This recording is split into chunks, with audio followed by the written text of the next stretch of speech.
This is a collaboration between the Irish Revolution channel and Imperial Scribe. We both make history videos.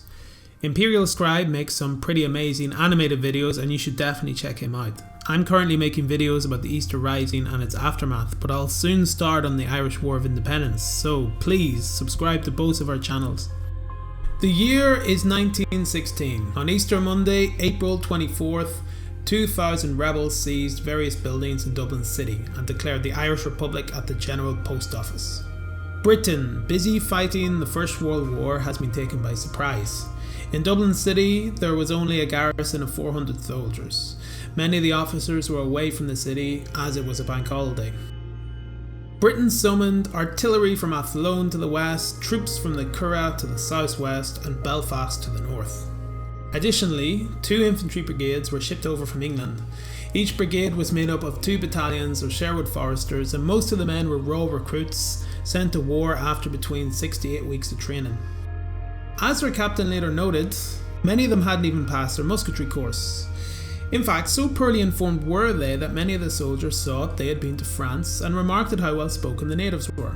They were greeted very warmly by local Irish people and perhaps were somewhat confused about what the hell they were supposed to do. They were warned of snipers and rebels hidden in houses, prepared to ambush them. The British tactic was to cordon off the rebel positions and then overwhelm them with machine gun and artillery fire, but this plan went awry at Mount Street Bridge. The brigade was on its way to Trinity College when they ran into the outposts of the 3rd Battalion of the Rebel Irish Volunteers on Northumberland Road near the Grand Canal on Wednesday. When the rebels in number 25 Northumberland Road opened fire, at the beginning there were only 2 men firing. It was a duck shoot, as the young Englishmen had no idea where the shots were even coming from and provided easy fodder for the rebels. Mick Malone, a 28-year-old carpenter, waited until the advance guard had passed the house before opening fire from number 25. Clan William House and the other outposts then added to the withering fire. There were 2 rebels in number 25 Northumberland Road and 4 at St Stephen's Parochial Hall a little further to the north. In addition, there were 2 outposts overlooking Northumberland Road, Clan William House held by 7 men and Robert's Builders Yard held by 4. There were also some rebels stationed at the nearby Grand Canal Street Bridge, a railway embankment at the docks, and on several large water tanks on the roof of the railway workshops. In the words of the historian Fergal McGarry, these outposts would form the most lethal killing zone in the city. 10 soldiers were hit in the first attack. The soldiers were trying to cross the canal, and even though there was an easy alternative nearby, their commanding officer, General Lowe, ordered the men to take the bridge at all costs.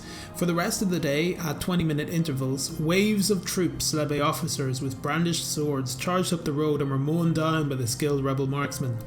Perhaps most remarkably, a large crowd of Dublin civilians had gathered to watch the battle unfold from the other side of the bridge.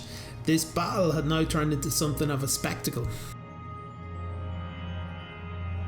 Despite being vastly outnumbered, the rebels were in good spirits. Inside Clan William House, Patrick Doyle and Tom Walsh were heard shouting, "Isn't this a great day for Ireland?"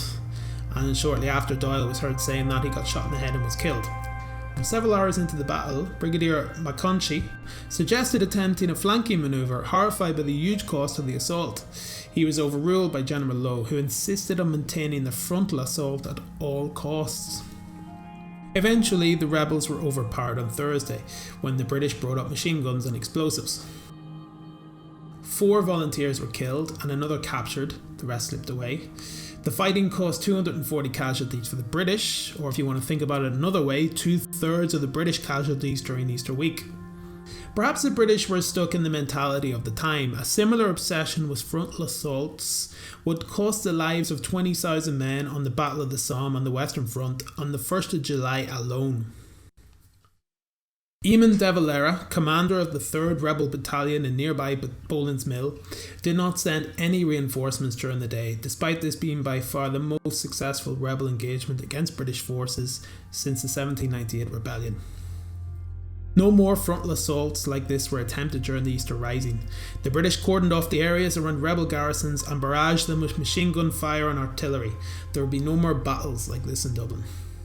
Due to the nature of the fighting and the huge disparity in numbers, this event is sometimes called the Irish Thermopylae.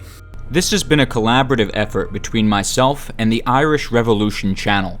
Anyone interested in Irish military history should check him out. He's extremely knowledgeable on this topic and was invaluable in researching, voicing, and advising for this video. Animations for this video were created by myself, Imperial Scribe. Please check the description below for links to our respective channels and let us know if you liked it so we know if we should do more collaborations like this in the future.